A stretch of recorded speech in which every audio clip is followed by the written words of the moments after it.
the feet. And the feet are a very integral part of any yoga practice, even though we may or may not talk a lot about them.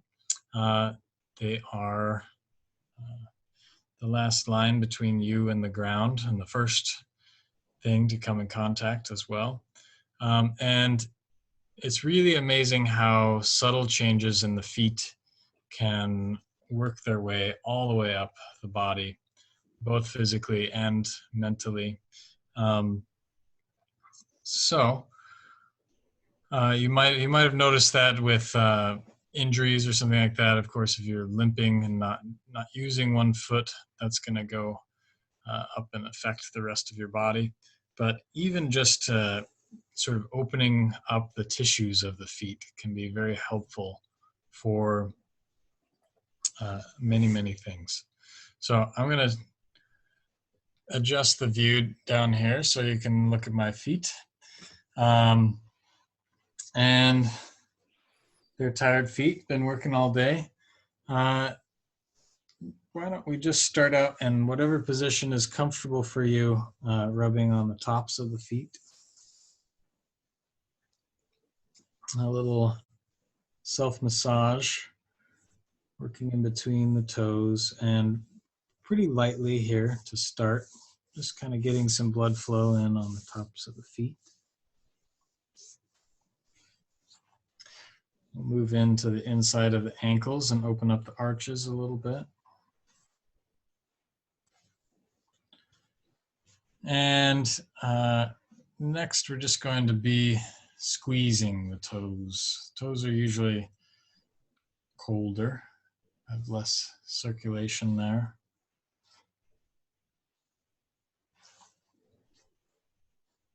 Bring some warmth and motion in there. And we'll bring the thumbs in to the inside arch. It's really good to pretend as if you are giving somebody else a massage here, and see if at the same time you can't also pretend that somebody else is giving you a massage. So you have this sort of double disconnect. How would someone else like to be touched, and how do you yourself like to be touched? And can you really receive that from your own hands? Take a deep breath in and exhale. And whatever motion you can do, hopefully one that's not too strong. I am going to choose just thumbs up and down the center of the foot. Let's bring in a motion that is repetitive. Something else feels good to you. Give it a try. And I'm just going to go thumbs up and down the foot, quite light pressure here. And just let the rest of my body relax and absorb that.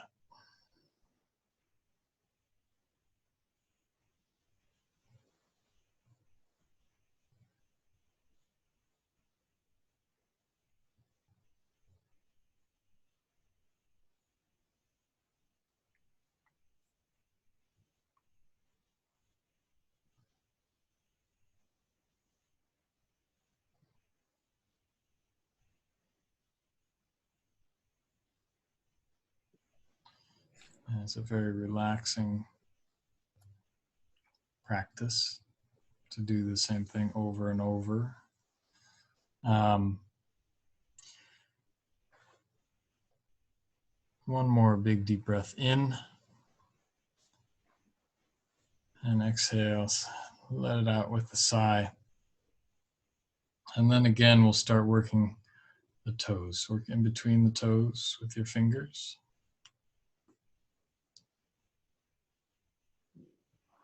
And this time, working on individual toes and kind of moving them through their full range of motion.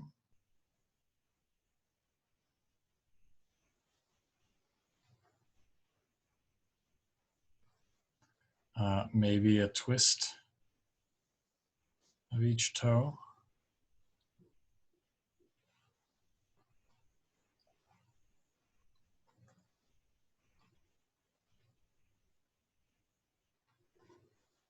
I think of the fascia and the body connections here in the toes as little tiny strings that have, even if a slight effect, it's a definite effect all the way up the body. So if you can notice anything changing in your legs or upper back or upper body, just kind of give it wiggle, let that, allow it to change, allow things to move.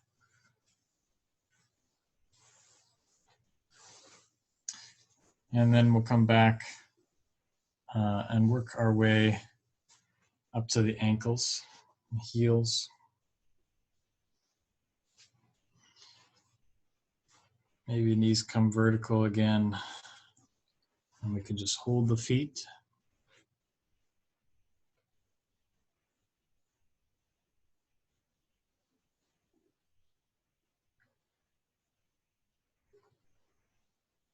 And moving your ankles through their range of motion, whatever is comfortable.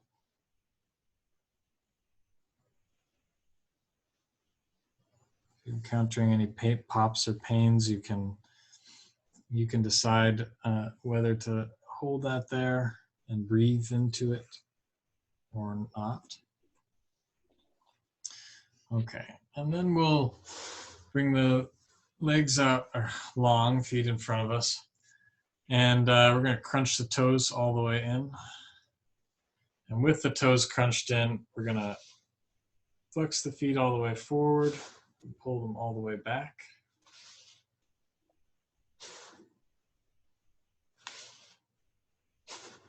And then we're going to do the same thing with the toes flexed or extended. So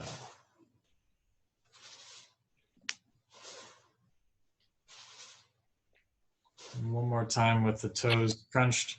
This time we're going to roll the ankles, maybe just one at a time so you can really get a chance to feel everything that's going on.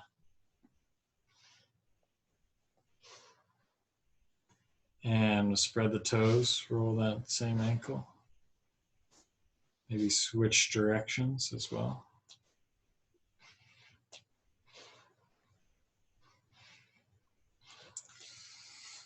And again, making sure that we're staying nice and loose everywhere above the body. You can check in with your legs, make sure they're not holding too much tension.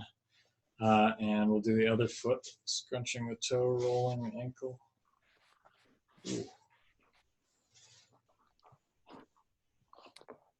Always some interesting things that you find when you really just pay attention to what's happening. And if you find a tight spot that you want to stretch, pause there a moment and roll back and forth over that spot. A lot of times you find the pops come in the beginning, but they'll slow down eventually, especially if you're staying nice and loose in your upper body. And send that breath all the way into your feet. Toes spread and circles with the heel.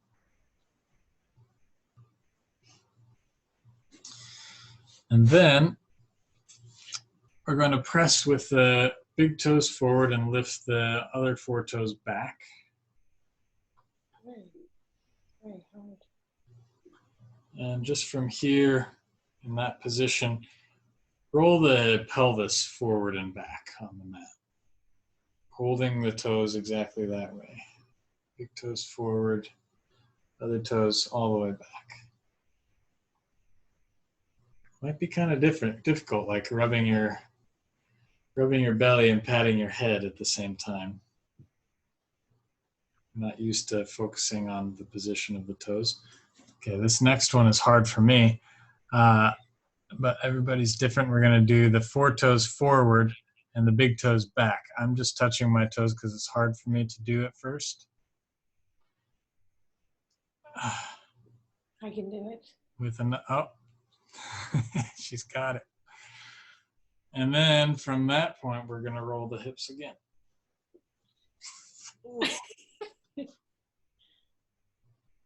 There we go.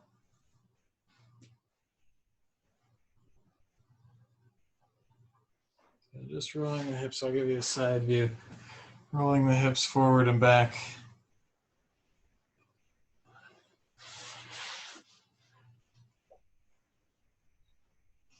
There we go. Okay.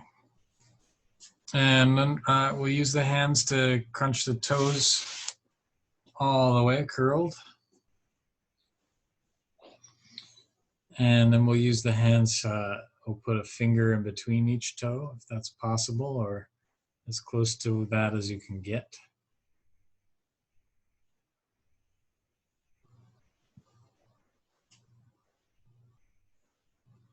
Work them in there and then pull the toes back.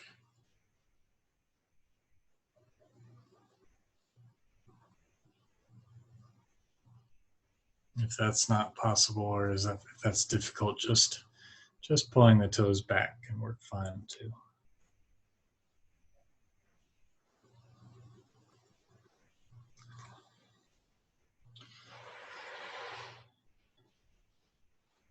And then we'll bend the knees, bring the feet up close to the hips, and we'll just turn them right and left.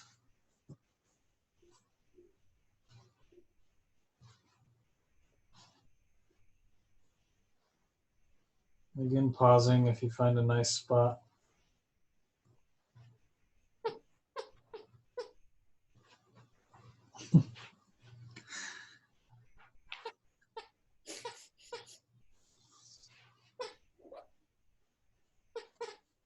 And that should be a nice full range of motion with the feet. I can recommend all of those things in any other position as well if you wanted to do that while on your back with the feet in the air. That's another great thing to do. And then anytime you're going into standing poses, check in with these four corners of the feet, the two in front and the two in back. And really it's kind of more like a triangle. Here are your connection points. 1, 2, 3. And in between each connection point is an arch. So these points hold the weight, and these points pour their weight down through the other arches, or down through the points that are connecting. So you can actually almost think of these points as pulling up slightly as these points relax and ground down. In your standing poses as well, it can be really interesting to play with pushing the big toe down and lifting the other toes up, and vice versa. In any of your standing poses, your warrior 1, warrior 2, warrior 3 even. That gets a little tricky when the balance comes in. And namaste. Thank you for coming.